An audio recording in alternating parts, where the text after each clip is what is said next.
problème du texte et du contexte est extrêmement compliqué. Parce que quand on parle du texte et du contexte, on pense à ce qui est dans le texte et ce qui est autour du texte. Or, en réalité, dans le texte, il y a du contexte. Pourquoi? Parce que telle formule qu'on va trouver dans un texte est enrobée d'autres éléments qui lui sont quelque part étrangers.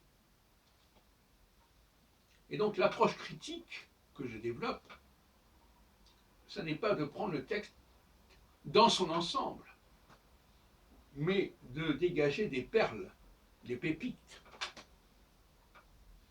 notamment quand il s'agit d'emprunts.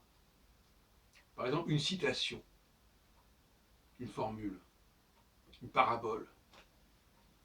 On peut vouloir la cantonner au texte où elle se trouve, mais elle peut parfaitement avoir circulé indépendamment du texte en question.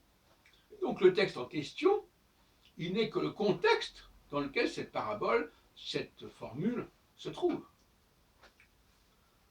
Dans le cas, par exemple, de la prophétie de Jérémie sur la Nouvelle Alliance, on peut regarder le texte et voir tout ce qu'il y a autour du texte, dans le texte.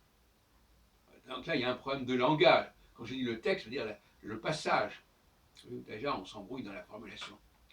Il y a le passage en question, qui est un texte, effectivement, mais qui est pris, qui est enchâssé dans un autre texte qui fait partie du texte global dans lequel on le perçoit. Et on a le droit parfaitement de considérer la formule de Jérémie au chapitre 31, et même dans certains versets, isolément du contexte textuel, si on préfère, dans lequel on le trouve.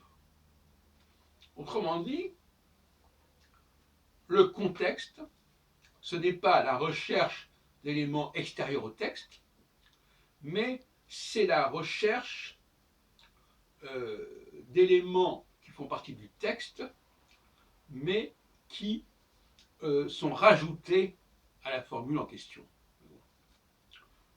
Et si on ne fait pas si on ne suit pas cette méthodologie, on va dans le mur. Dans bien des cas, on a affaire à des citations. Citations qui sont enchâssées dans un certain texte. Et ces citations peuvent être interprétées en dehors du texte dans lequel on les met, on les place. Peuvent appartenir à des périodes totalement différentes.